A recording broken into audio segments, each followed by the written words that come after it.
I met Cate Ludlam because about 10 years ago, this street here was just a regular, it was a street, it wasn't a pedestrian mall. I used to park my car here on the curb under the trees, and I always noticed this historical marker over here for Prospect Cemetery. It always fascinated me because I'm a linguist, but I also like history. And I was very interested. There are some names in there. You can see maybe there's Sutphin in the back, is Sutphin Boulevard, and Ditmas. These are all names that are familiar to New Yorkers.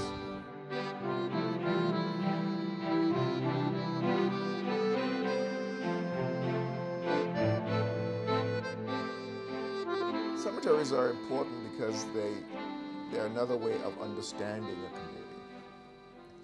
You know who is buried there, and you can go back to the centuries of the generations of people who've been part of a community, who are buried in the local community. And it's a way of tracing the history of communities.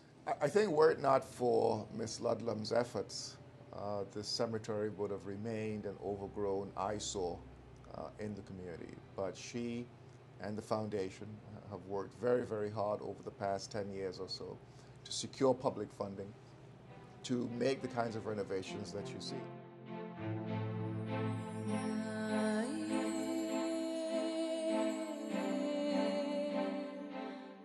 When Cate was talking about this would someday be reborn, if you will, I thought to myself at the time, I thought, lady, not in my lifetime.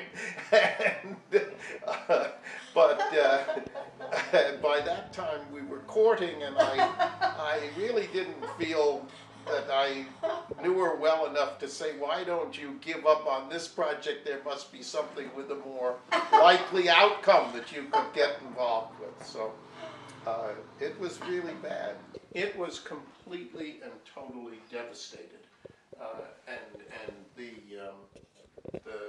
It smelled foul, it was filthy, it was relatively destroyed internally. But the fact that she is willing to stick with it and is willing to, you know, walk down a road and that didn't work, and where most people would get discouraged, she has an ability to say, okay, there's more than one way to skin a cat, let's try this another way. Therefore, the fact that she's remained on the project and continues on it to this day, that's not a surprise. The degree of success that she's had in the short time that we've been together is tremendous, is unbelievable compared to, you know, when you think that for 15 years nothing happened and in 5 years so much has happened.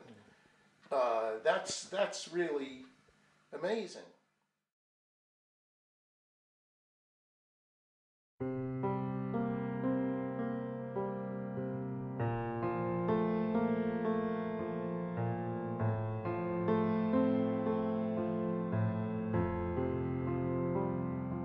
When I heard first about this cemetery, it was through a phone call from someone I did not know who was looking for Ludlam descendants, and I called her back and I said, I'm a Ludlam, what's happening? And she told me there's this cemetery and it's kind of been abandoned and we're trying to do something about it, and you have ancestors buried here.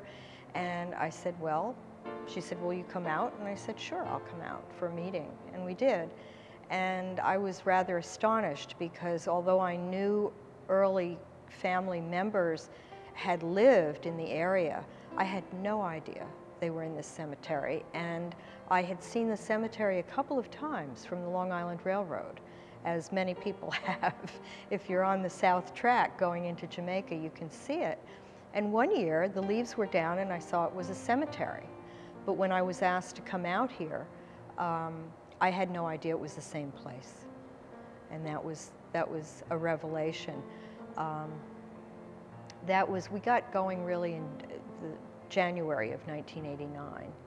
And then after only about a year of working on the project, I was diagnosed with cancer. So, which it put a dent in my, my work out here for a while. And kind of added to the hopeless sort of feeling that prevailed at the time that this was a big project that would take a long time to get done.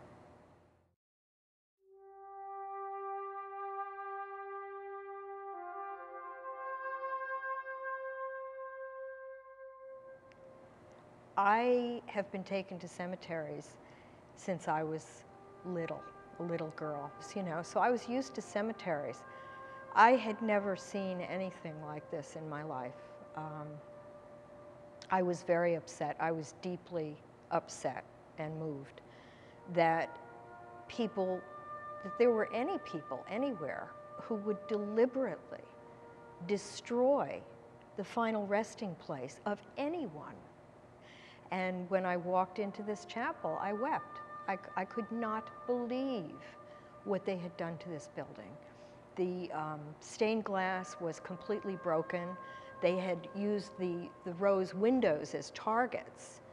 And so there were flower pots and stones in here that had been thrown through the glass to destroy it.